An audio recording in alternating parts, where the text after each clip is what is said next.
Կարպետյան դեպքում նշել եք, որ չեք համագործակցել երկրորդ և երրորդ նախագահի հետ, ինչու հստակ չեք ասում առաջին նախագահի համագործակցության մասին եւ դիրքորոշումը եւ եթե ստացվի այնպես, որ ինչ-ինչ պայմաններով այս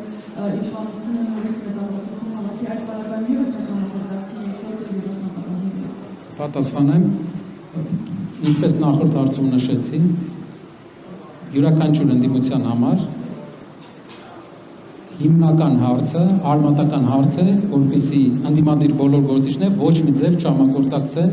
իշխանության հետ։ Եթե մեր որևէ քայլ կարող է աջակցել նրան, որ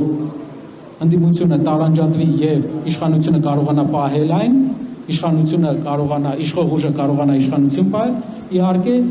մենք դրան դեմ կլինենք։ Մենք տեսնում ենք, որ այդ կոնսենսուսը պահելու ենք, անելու ենք ամեն ինչ, որ քաղաքացիական պայմանագիր կուսակցությունը արդեն երկրորդ անգամ դառնա ընդդիմություն։ Ինձ թվում է նա ավելի լավ ընդդիմություն է, քան իշխանություն։